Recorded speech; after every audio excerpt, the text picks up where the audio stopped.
하나님께서 주시는 말씀은 창세기 1장 1절의 말씀입니다.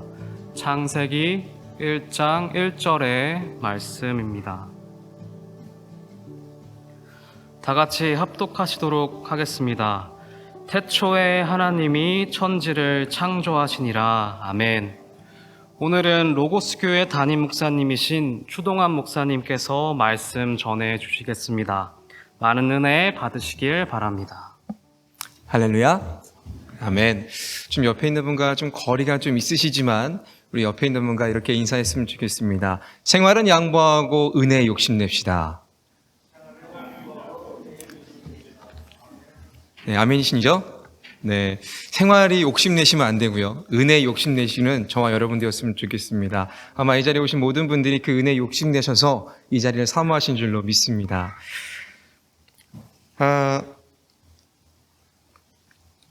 우리는 이 세상을 살아가고 있는데요. 이 세상의 중심이 어디일까요? 네, 중심. 호주를 갔다 오신 분들 계신가요? 네, 저도 십수년 전에 한번 갔었는데요. 거기에 지구의 배꼽이라는 곳이 있습니다. 어디냐면 바로 에어즈락이라는 그런 저기입니다. 약 한 500m, 그 길이가 한 500m 정도 된다고 제가 기억하는데 큰 바위가 지구의 배꼽이라고 이렇게 이야기를 합니다. 그러면서 저희가 이 세상의 중심이다, 뭐 이렇게 이야기를 합니다. 그런데요, 저마다 중심이 되는 곳이 다 다릅니다. 우리 세상을 어디에 중심을 놓냐에 따라서 각자의 중심이 다 다르다라는 것이죠. 만약에 이 세상의 중심, 이 나라 중에서 어느 나라가 가장 중심이 될까요? 단연 우리가 뉴질랜드 살고 있으니까 이 나라가 중심 아니겠냐 이렇게 말할 수도 있겠지만 만약에 힘을 기준으로 한다고 하면은 어디가 중심일까요? 미국이지 않을까라는 생각을 해봅니다. 아니면 땅이 큰 나라로 비교를 한다면 아마 러시아가 아닐까 싶고요. 또 인구수로 생각을 한다면 아마 중국이지 않을까 싶습니다. 네, 문화를 중심으로 하면 어디가 될까요? 네, 아마 대한민국이 아닌가라는 생각을 해봅니다. 왜냐하면 요즘 한류가 그 어느 때보다 굉장히 큰 열풍을 일으키고 있습니다. 네, 뉴스마다 아니면 뭐 유튜브마다 대한민국에 대한 이야기가 빠지지 않는 것이 없습니다. 시간을 중심으로 한다면 어디가 될까요? 아마 영국이 아닐까라는 생각이 됩니다. 영국을 기준시, 표준시로 해서 하루하루가 시작되지 않습니까? 그런데요, 재미있는 사실은 이 뉴질랜드는요, 이 전 세계 어느 나라보다 가장 하루를 빨리 시작하는 나라입니다. 가장 빨리로 하면은 아마 뉴질랜드가 중심이 아닐까라는 생각을 해봅니다. 무슨 말일까요? 어떤 기준을 가느냐에 따라서 각각 자기가 중심이다라고 이야기할 것이고 그 중심은 변할 것입니다. 어쩌면 저와 인생을 사는 저 여러분과도 동일하게 그런 생각을 가질 수 있을 것 같습니다. 내가 중심이 아닐까? 어쩌면 이 삶의 세상에서 살아가는 중심은 내가 아닐까? 이런 생각을 할 수 있다는 것이죠. 하지만 반대로 내가 무슨 중심이야? 나같이 이렇게 평범한 사람이 이런 생각을 또 가질 수도 있을 것 같습니다. 하지만 다른 사람을 제외하고 내가 중심이 된다고 하면은 이 지구에 있어서 내가 가운데 있고 내가 기준을 잡고 내가 중심이라고 한다면 아마 내가 주인공으로 살아갈지 않을까라는 생각을 해봅니다. 근데 지금 우리가 사는 시대가 바로 그런 시대라는 것이죠. 무슨 시대냐고요? 모두가 다 주인공이 되는 시대다라고 말할 수가 있습니다. 왜냐하면요, 예전에는 이것이 진리야, 이것만 해야 돼 라고 어떤 획일화적인 것들이 있었습니다. 근데 요즘에는요, 그 획일화보다는 다양성을 존중하고 다양성을 강조하고 있습니다. 그러다 보니까 저마다의 기준으로 다양성이 존중되다 보니까 자칫 잘못하면 무엇이 옳고 무엇이 그른지 명확한 기준이 왜곡되는 것도 사실이라는 것이죠. 그럼 어디에 맞춰 우리가 살아가야 되냐라는 그런 의구심도 들기도 합니다. 그래서요, 이것들이 우리 믿음에 들어오고 우리 교회에 들어오게 된다면 우리의 믿음이 위협하게 되는 것이고 우리 교회가 위협받게 되는 것입니다. 우리는 절대 진리를 외치고 그 진리로 살아가는데 세상은 그것 또한 수많은 다양한 것 중에 하나가 바로 너가 외치는 거야 라고 말할 수 있다는 것이죠. 그러니까 어떻게 돼요? 우리는 기준이 되고 절대 진리가 되지만 그들의 입장에서는 그것도 또 다른 어떤 단 하나의 상대적 진리가 되는 것이고 상대적 기준이 되는 것입니다. 우리가 사는 이 시대는요, 이 포스트 모더니즘이라는 이 시대, 이 패러다임 속에 우리가 살고 있습니다. 그러니까 우리는 알게 모르게 이 패러다임, 이 생각의 틀을 가지고 살아간다라는 것이죠. 다른 사람을 존중해 줍니다. 다양성을 인정해 줍니다. 이것도 어찌 보면 포스트 모던이라는 그런 시대적 흐름의 일환이라고 할 수 있다라는 것이죠. 과거에는 거들떠보지 않는 것들이 지금이 유행이 된다라는 것입니다.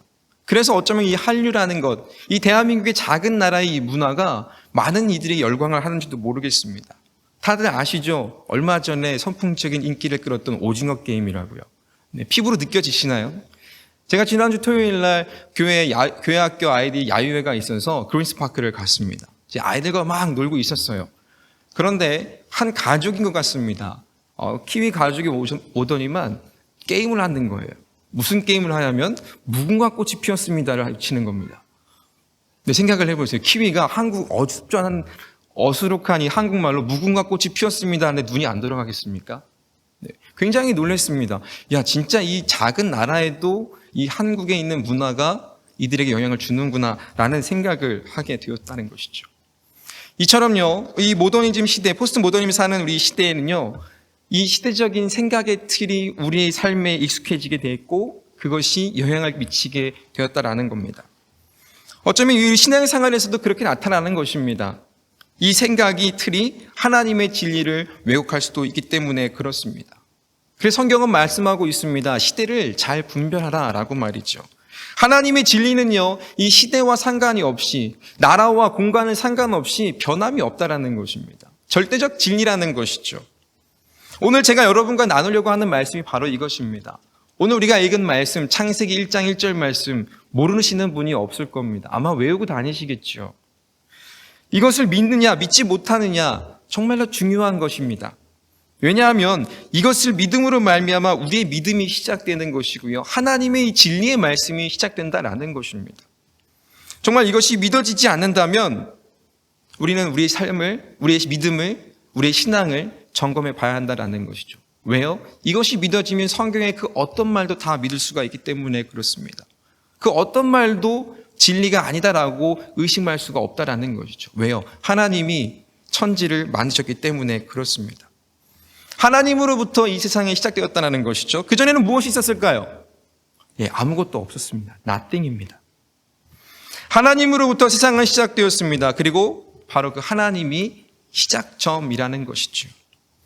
하나님으로 인해서 시간과 공간이 시작된 것입니다. 무에서 유가 창조된 것이죠. 그럼 하나님 그 이전에는 뭐가 있었습니까? 없었습니까? 뭐가 있었습니까? 물어봅니다. 그것은 우리는 모르지요. 하지만 하나님은 어떠한 원인으로 생겨나신 분이 절대로 아닙니다. 하나님은 존재 그 자체라는 것이죠. 그런데 우리는 계속해서 하나님을 알고자 할 때 우리의 생각으로 알려고 합니다. 어떤 인과율로, 원인과 결과로 우리가 생각을 하기 때문에 하나님도 어떤 뭔가로 시작되지 않았을까라는 의심을 하게 된다라는 것이죠. 모세가 하나님께 묻지요. 하나님께서 모세를 부르십니다. 그때 모세가 이야기합니다. 당신은 누굽니까? 하나님 말씀하시죠. 나는 스스로 있는 자니라 라고 말합니다. 영어 성경으로는 I am who I am이라고 하지 않습니까? 그런데 이 원어로 봤을 때 이것은 나는 나다라는 의미인데요. 다시 말하면 나다라는 그 의미에는 존재라는 의미가 있습니다. 다시 말하면 나는 존재다라는 것입니다. 그런데 우리는요, 어떤 형상을 보기를 원하는 거예요. 즉 다시 말하면 나는 존재다라고 말하는 그 하나님을 향해서 당신은 어떤 존재물입니까? 어떤 형상을 가진 물체입니까? 라고 우리는 늘 물어본다라는 것이죠. 그래서 그렇게 나타나기를, 어떤 현상을 보기를 원한다라는 것이죠. 그러니까 어떻습니까? 우리는 하나님을 이해할 수가 없는 거예요. 하나님 우리에게 말씀하실 때 나는 존재야. 존재 그 자체야. 나는 어제도 있었고 오늘도 있었고 내일도 있었고 그 어느 곳에도 있는 그 존재 자체다라고 말하는데 우리 인간은 그것을 이해할 수 없으니까 보여달라고 이야기하는 것입니다. 그러니까 우리는 하나님을 이해할 수가 없는 것이죠. 작은 이 지혜를 말이죠. 그 하나님은요, 천지를 창조하셨다라고 말씀합니다. 모든 만물의 근원이 되셨다라고 말합니다. 그러면 이 모든 것은요, 하나님의 중심으로 흘러가고 있는 것입니다. 그러니까 우리가 우리 삶 속에서 일어나는 모든 일상도요, 하나님의 뜻대로, 하나님이 원하시는 대로, 하나님이 계획하시는 그 섭리대로 흘러가게 되는 것입니다. 근데 우리는 그런 가운데 간혹 묻지요. 뭐라고 묻습니까? 하나님 왜 그러세요? 내가 뭘 잘못했다고? 나에게 왜 그러십니까? 내게 왜 이런 시련과 고통을 주시지요? 이렇게 우리는 따지고 묻습니다. 왜 그렇습니까?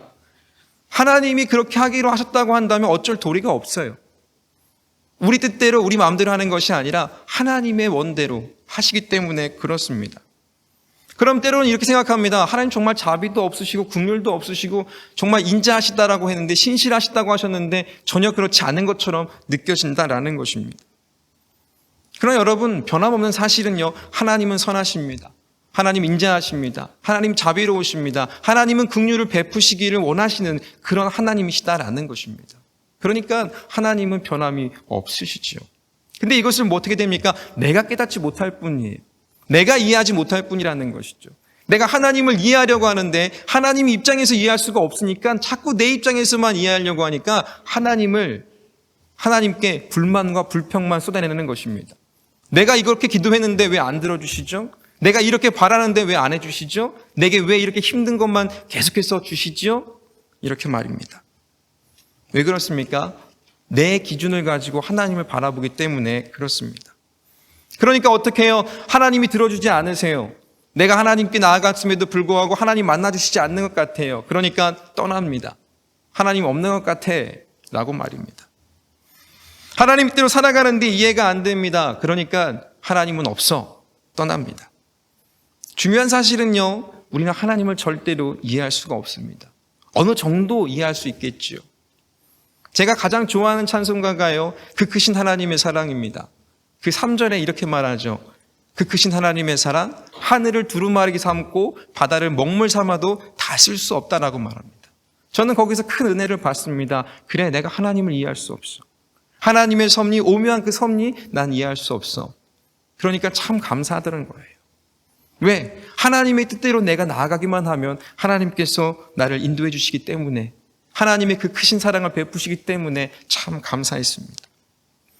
그럼에도 이해 안 된다고 우리는 따지려고 들지요. 그러나 받아들여지지 않습니다. 중요한 사실은요, 하나님은요, 우리의 이해를 바라지 않으세요. 하나님께서 우리에게 컨펌하시는 분이 아니라는 겁니다. 도리어 우리가 반대로 하나님께 컨펌 받아야죠. 이 자체가 무엇입니까? 내가 하나님의 중심으로 살아가는 것이 아니라 오늘도 내 기준을 가지고 내 중심으로 살아가려고 하니까 불만이 생겨나고 불평이 생겨나고 원망하게 되는 것입니다. 왜요? 내 인생에 있어서 주인공은 나이기 때문에 그렇습니다. 내가 기도하면 하나님이 들어주셔야 됩니다. 응답하셔야 됩니다. 내가 원하면 하나님께서 주셔야 하고 내가 바라면 들어주셔야 된다라는 이런 이기적인 마음으로 우리는 신앙생활을 하고 있기 때문에 그렇습니다. 소설을 보면요, 이런 종류가 있습니다. 1인칭이냐 아니면 3인칭이냐라고 말이죠. 아마 소설을 좋아하시는 분들은 무슨 말인지 아실 거예요. 이야기를 바라보고 어떻게 이야기를 써내려가느냐, 누구의 관점에서 보느냐에 따라서 1인칭 주인공이 될 수 있고요, 또 1인칭 관찰자가 될 수 있습니다. 또 3인칭 관찰자가 될 수 있고요, 3인칭 전지적 작가 시점이라는 것이 있습니다. 무슨 말이냐면 보는 사람의 관점에 따라서 그 사물을 해석한다라는 것이죠. 1인칭은 내가 주인공이 되는 것입니다. 그러니까 내가 생각하고 내가 바라보는 관점으로 이야기를 써내려가는 것이죠. 그러면 그 이야기의 주인공은 내가 되는 것입니다. 내 주관적으로 이해한다라는 것이죠. 상대의 말, 상대방의 이야기 이런 것은 중요하지 않아요. 내가 써내려간다라는 것입니다. 만약 우리가 이렇게 1인칭으로 1인칭 주인공 시점으로 우리가 신앙생활을 한다면 우리는 어쩌면 내 멋대로 신앙생활을 할 수 있다라는 것이죠. 하나님의 말씀도 내 기준을 가지고 내 생각과 내 가치관을 가지고 그것을 해석하고 그대로 살아가려고 하는 거고, 다른 사람이 하는 신앙생활 모습 내 기준의 잣대를 보니까 저 사람은 아니야, 저 사람은 틀렸어, 이렇게 말하게 되는 것입니다. 그럼 어떻게 되겠습니까? 다른 사람을 판단하려고 듭니다. 다른 사람을 지적하려고 합니다. 다른 사람을 정죄한다라는 것이죠. 이렇게 어리석은 신앙생활을 하게 될 뿐입니다. 예수님 시대에 이렇게 신앙생활하던 사람이 있었습니다. 바로 누구겠습니까? 바리새인들과 서기관들 그리고 종교 지도자들이었습니다. 우리는 1층 시점으로 신앙생활을 하면 절대로 안 된다는 것입니다. 만약 우리의 삶이 3인칭 전지적 작가 시점으로 쓰여지는 것이다 라고 한다면 그 서술자가 전지전능한 사람이에요. 그 모든 것을 다 알고 모든 이야기를 다 써내려갑니다. 어떤 이 사람의 심리나 상태 그리고 동기나 그런 감정 등을 이해하고 분석하고 해서 이야기를 만들어갑니다. 이 안에는요, 이 글 쓰는 사람, 그러니까 작가의 생각이나 작가의 가치관, 작가의 세계관, 작가의 인생관 등이 담겨져 있습니다. 그래서요, 우리가 그 글을 읽으면 이 작가가 어떤 세계관을 가지고 어떤 글을 읽는구나, 글을 쓰는구나 우리가 이해할 수 있는 것입니다. 하나님을 믿는 저와 여러분에게 있어서는요, 우리의 인생은요, 내가 써내려가는 것처럼 보이지만 결국은 하나님 전지적 작가 시점, 하나님 시점으로 이 이야기가 써내려져 간다라는 것입니다. 그러니까 내 중심이 아니라 하나님 중심으로 우리가 우리의 인생을 살아간다라는 것입니다. 이것은 우리의 믿음과도 연관이 됩니다. 내 삶 속에, 정말 여러분과 저의 삶 속에 한 분이신 하나님이 계시냐 안 계시냐에 따라서 그 시점이 달라지게 되는 것이죠. 하나님이 계신 사람의 가치관은 다릅니다. 하나님이 내 삶 속에 있는 그 사람의 세계관은 다르고요. 그리고 인생관이 달라진다라는 것입니다. 내가 주인공이 되면요, 그 세계관, 그 중심, 그 모든 것이 내가 됩니다. 그러니까 나를 위한 삶을 사는 것이죠. 요즘 젊은 세대들 중에서 욜로 많이 있지 않습니까? 그게 무슨 말일까요? 네 인생 네가 살아라 이겁니다. 즐기면 살아라 라는 것이죠. 근데 우리는요, 즐기는 인생 살아야 됩니다. 하지만 누구 마음대로요? 하나님 마음대로. 하나님 뜻대로 그렇게 살아가야 한다라는 것입니다. 우리의 인생에 있어서요, 성공이라는 목표를 이루는 것, 어쩌면 우리가 이 땅에 와서, 이민이라는 곳을 와서, 공부하러 와서 여유롭고 잘 정착하고 안정이 보장되고 행복하고 정말 풍족한 외적인 조건들로 우리의 삶의 질을 높이는 것을 추구한다고 하면은 그것이 다 채워진 다음에는 어떻게 하겠습니까? 또 다른 외적인 조건들을 추구하려고 하지 않겠습니까? 결국 이것은요, 욕심과 욕심, 욕망, 욕구 이것들만 가득 찬다라는 것입니다. 채워도 다 채워지지 않는다라는 것입니다. 반대로요, 나의 삶을, 여러분의 삶을 하나님이 써내려가게 하신다면 그 인생에 있어서 목적과 그 목표가 달라지게 됩니다. 즉 다시 말해서 내 중심에서 하나님 중심으로 옮겨가고요. 그러면 하나님 중심으로 내 삶이 옮겨지게 된다면 우리는 궁금해지게 됩니다. 무엇이요? 하나님의 마음이 궁금해집니다. 하나님의 뜻이 궁금해지게 됩니다. 정말 그렇다면 하나님이 기쁨이 되는 삶은 무엇일까? 우리 이것을 생각하게 되고 고민하게 되고 그리고 그것을 살려고 노력한다라는 것입니다. 이것이 바로 하나님 중심의 삶인 것이죠. 어쩌면 이 자리에 나오신 여러분들, 나의 삶의 이유를 찾거나 확인하고자 나오신 자리일 수도 있습니다. 어쩌면 누구의 강요에 따라서 또 누구 눈치 보느라 아니면 갈 데가 없어서 분명 이 자리 나오셨습니다. 하지만 중요한 것, 우리가 명심해야 될 사실은요, 이 자리는 하나님께서 여러분을 위해서 예비하신 귀한 자리이며 은혜의 자리인 줄로 믿습니다. 그래서 여러분이 이 자리를 통해서요, 여러분의 삶의 이유를 찾을 수가 있고요, 하나님의 뜻이 무엇인지, 나의 삶의 목적이 무엇인지, 그리고 하나님께서 나를 통해서 하실 일들이 무엇인지 우리는 늘 찾아야 한다라는 것입니다. 그러니까 우리가 예배자의 삶을 살아야 되는 이유가 바로 거기에 있습니다.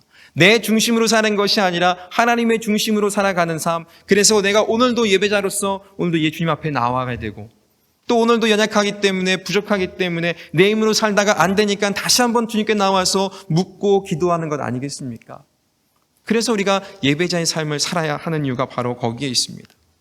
그렇지 않으면요, 내 인생은 나의 것, 내 인생의 주인공은 바로 나야라고 하면서 살아갈 수밖에 없는 것입니다. 그럼에도 계속해서 우리는 여전히 나를 위한 삶을 살 수밖에 없습니다. 우리는 삶의 의미를 나 자신으로부터 찾아가려고 무던히도 노력을 합니다. 내 삶이고 내 인생이기 때문에 그 중심이 나라는 생각을 한시도 빼놓을 수가 없습니다. 그래서 우리는 늘 질문을 합니다. 하나님을 믿는 자임에도 불구하고 자기 중심적인 질문을 하게 되죠. 나는 뭘 하면 즐겁지? 나는 어떤 직업을 가져야 돈을 잘 벌까? 내 노후에는 어떤 삶을 살아야 할까? 이런 등등의 생각들, 나의 목표나 나의 미래, 나의 야망 등 이런 질문과 답을 하면서 여전히 나에게만 초점을 맞추고 있다는 것이죠. 그러면 어떨까? 여전히 계속해서 우리는 삶의 목적을 찾을 수가 없다는 거예요. 진정한 삶의 목적을. 그러다 보면은 끊임없이 내 욕심을 채우다가 우리의 인생을 마감할 수밖에 없는 것입니다. 우리는요, 삶의 목적을 나로부터 찾으려 한다면 진정 내가 이 시대와 이 땅에 살아가는 그 이유를 알 수가 없습니다. 힘들고 어렵고 이 각박한 세상, 매일매일 이 세상 속에서 우리는 삶의 이유를 모르고 전전긍긍하면서 오늘도 걱정하고 오늘도 근심합니다. 오늘은 뭐 먹고 내일은 뭐 먹고 어떻게 살아가야 되고 무엇을 입을까, 무엇을 먹을까, 무엇을 마실까, 이런 고민과 근심으로 살아갈 수밖에 없다는 것이죠. 만약 정말 여러분의 삶과 저의 인생이 이런 고민들로만 계속하다가 생을 마감한다면 얼마나 슬프겠습니까? 그리고 주님께서 여러분에게 물으신다면 여러분은 뭐라고 말씀하시겠습니까? 너 뭐 하다 왔니? 걱정과 근심만 하다 왔습니다. 그러면 무슨 걱정했니? 무슨 근심했니? 하나님의 나라와 하나님의 뜻을 위해서 걱정과 근심한 것이 아니라 내가 오늘 뭐 할지, 어떻게 살면 되는 것인지, 무엇을 먹을지, 무엇을 입을지 이런 고민을 하다 왔습니다라면 얼마나 부끄럽겠습니까? 우리는요, 무엇을 위해 살아가야 하는가에 대한 고민과 질문 속에서 내 삶의 하나님의 뜻이 무엇인지를 알아야 되고 또 그 뜻대로 우리가 살아가야 한다라는 것입니다. 하나님의 뜻이 우리를 아무것도 못하게 하는 것처럼 느껴질 때가 있지요. 그렇지 않습니까? 오히려 우리는 신앙생활을 하면서 무엇을 하면 안 되는 것들이 참 많이 있습니다. 이것 하면 안 되고 저것 하면 안 되고, 특히 십계명을 보면 더 그런 것들이 많이 있습니다. 어쩌면 이런 모든 것들이 나를 못하게 막는 것처럼 보일 때가 있습니다. 하지만 이것이 구속의 은혜임을 깨닫지 못하면 내가 하려는 이 모든 것이 안 되는 것처럼, 하면 안 되는 것처럼 보인다라는 것입니다. 그렇게 되면 어떻게 될까요? 결국 우리는 이것을 벗어나려고 막 허우적 되는 거예요. 그래서 마치 죄 속에서 허우적대는 것처럼 보인다라는 것입니다. 때문에 우리는요, 그 하나님의 구속의 은혜를 알아야 되는 것입니다. 하나님이 나를 구속하는 것이 왜 구속하셨는지를 우리가 알아야 한다라는 것입니다.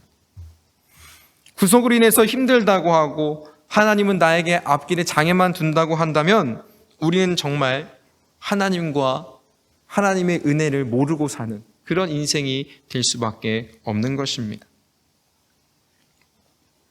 그래서요, 사람들은요, 하나님이 없는 것으로 인정하고 싶어하는 이들이 있습니다. 어떤 학자가 이러더라고요. 왜 하나님을 인정하지 않고 하나님을 믿지 않느냐라고 말이죠. 아마 그것은 만약에 그것들이 하나님을 믿고 하나님이 진정 우리의 구원자라고 믿는다고 한다면 지금까지 그들이 쌓아왔던 그 모든 그것이 다 거짓이 되고 이제는 하나님 말씀으로 살아가야 되는데 과연 그들이 그렇게 하겠냐라는 거예요. 하나님 지금까지 즐겨해왔던 것, 세상의 향락과 자기가 옳다고 믿었던 그 모든 것을 내어버려야 되는데 그들이 할 수 있겠냐라는 것입니다. 어쩌면 많은 사람들이 그렇습니다. 하나님을 증거하고 하나님의 말씀을 전하고 하나님이 나의 구원자임을 증거하고 전할 때 그들이 믿지 않는 것은 몰라서가 아니라 오히려 자기가 가지고 있던 것들을 내려놓기가 힘들기 때문에 그렇다라는 것입니다. 구속의 은혜를 모르면 이 구속의 은혜가 나를 올가매고 나를 오가주는, 그리고 내 앞에 장애만 두는 것처럼만 여긴다면은 우리는 절대로 그 구속의 은혜를 누릴 수가 없다라는 것입니다. 그래서요, 그들은 하나님을 믿지 않습니다. 인정하지 않는다라는 것이죠. 결국 하나님을 믿지 않는 자들을 뭐라고 말할까요? 우리는 무신론자라고 말할 수 있습니다. 그런데 무신론자엔요, 버트란트 러셀이라는 철학자가 있었습니다. 그 사람은 무신론자였습니다. 하지만 그가 말한 것 중에 이런 말이 있었습니다. 신이 있다고 가정하지 않는 한 삶의 목적에 대한 질문은 무의미하다. 무슨 말이겠습니까? 신이 있다고 가정하지 않는 한, 무신론자이지만 그가 신이 있다고 가정하지 않는 한 그 삶의 목적에 대한 질문은 아무것도 아니다. 그는 철학자였고 무신론자였습니다. 그가 그런 이야기를 한 것은요, 인간의 유한성과 어떤 절대적인 힘에 의해서 그들의 삶이 움직여지고 이 세상이 움직여지고 있음을 그가 이야기한 것입니다. 삶의 목적이란 어떤 개인의 성취감으로 마음의 평안과 행복, 그것을 이루는 것이 절대로 아닙니다.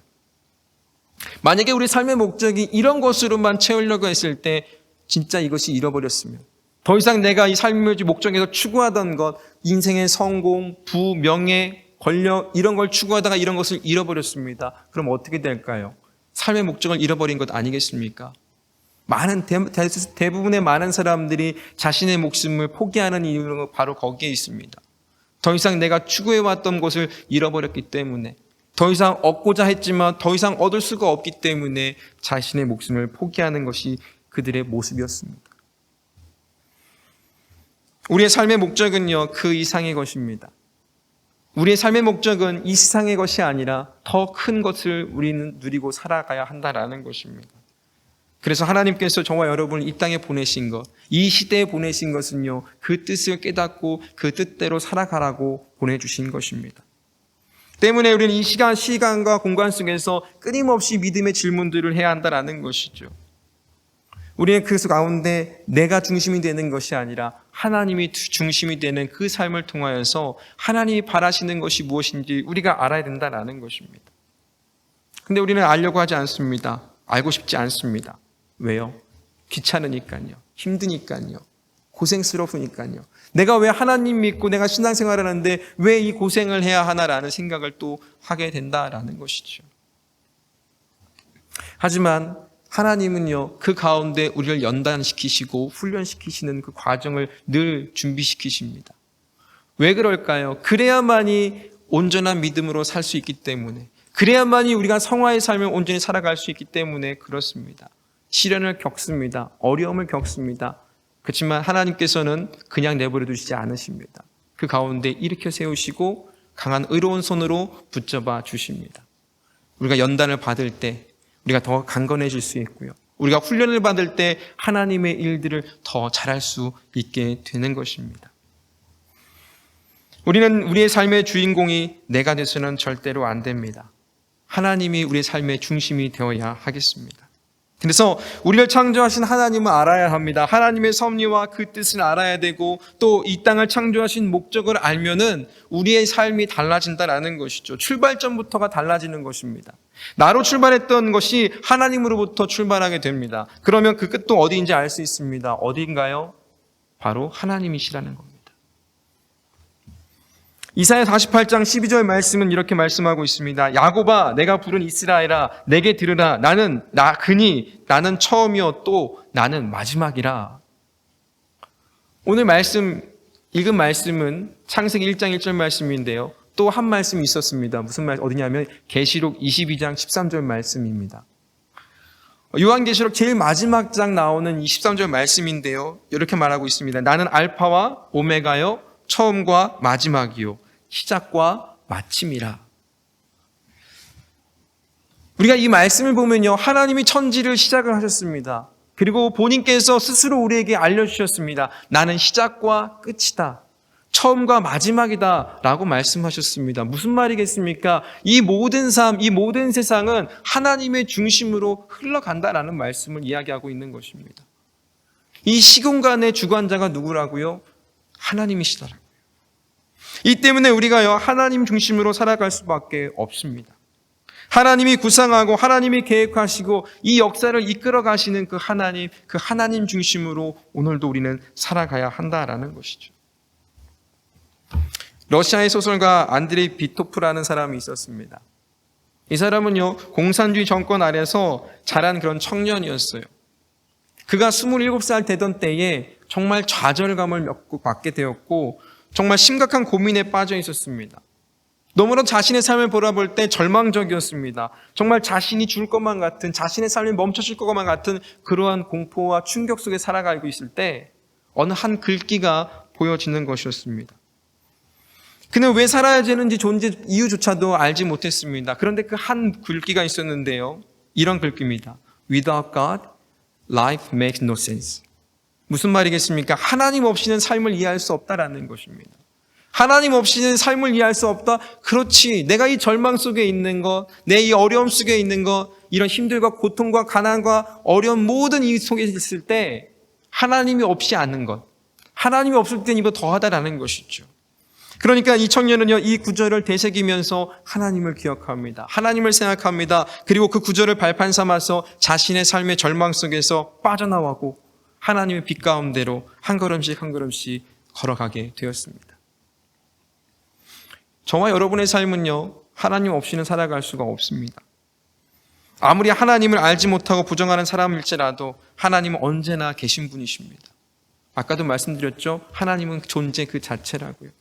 내가 부정한다고 한들, 내가 해를 손으로 가린다 한들 그 해가 없습니까? 아니지 않습니까? 하나님은 언제나 계시는 분이십니다. 어디도 계셨고, 오늘도 계셨고, 내일도 계실 것입니다. 그래서 우리는요, 그 하나님께 물어봐야 합니다. 어떻게 살아가는 것이 하나님의 중심으로 살아가는 것입니까? 하나님께 질문해야 합니다. 어떻게 할까요? 여러분, 우리에게는 가장 중요한 무기가 있습니다. 바로 기도이죠. 하나님께 기도함으로 나아갈 수 있습니다. 기도함으로 하나님께 조목조목 아뢰 수 있습니다. 여쭤봐야 할 수 있습니다. 오늘 내가 살아가는 이유가 무엇인지, 나를 향한 하나님의 섭리와 계획은 무엇인지, 또 하나님의 뜻을 어떻게 이루어가야 하는지, 이런 것들을 기도해야 한다는 것이죠. 하지만 우리는 이런 기도보다는요, 우리의 위시리스트를 쭉 적어놓고 하나님 이거 해주십시오 라는 기도가 더 많지 않습니까? 물론 이 기도해야 되죠. 필요합니다. 하지만 우리는요, 기도하는 가운데 하나님의 뜻을 구하는 것, 하나님의 은혜를 구하는 것, 하나님의 섭리와 계획이 무엇인지, 나를 통해서 이룰 것이 무엇인지 우리는 매일매일 물어봐야 하는 것입니다. 여러분 생각해 보세요. 여러분이 기도하는 제목들, 여러분이 바라고 필요로 하는 것 하나님 모르실까요? 하나님 아시는 분 아니십니까? 모든 것을 다 주관하고 모든 걸 다 아시는 분인데 여러분 왜 기도하십니까? 하나님 우리 아버지 되시지 않습니까? 필요한 거 아시고 그때그때 주시지 않습니까? 그런데 우리는 기도한다라는 것이죠. 왜요? 우리는 기도함으로 하나님의 마음에, 하나님의 뜻에 나를 변화시킬 수 있기 때문에 그렇습니다. 기도함으로 하나님의 뜻을 더 알아갑니다. 아, 그럼 내가 기도가 이렇게 해야 되는구나. 내가 기도할 때마다 하나님의 마음을 알아갑니다. 아, 그럼 내가 이렇게 기도해야 되는구나. 점점점 하나님이 변화되는 것이 아니라 내가 변화된다라는 것입니다. 내가 기도함으로 내가 변화되고 내가 하나님께 더 가까이 나가고 내 중심이 아닌 하나님의 중심으로 바뀌어지게 된다라는 것입니다. 오늘 저와 여러분의 기도가 그런 기도가 되기를 주님으로 축복합니다. 또한 두 번째는요, 말씀을 통해서 하나님 우리가 알 수 있습니다. 우리에게 하나님의 뜻을 알려주시기 위해서 우리가 이해할 수 있도록, 우리가 하나님 이해할 수 없다고 말씀드렸잖아요. 그러니까 하나님께서 친히 우리의 말로, 우리가 쓰는 말로, 언어로 하나님을 알려주셨습니다. 그게 바로 우리가 읽는 성경입니다.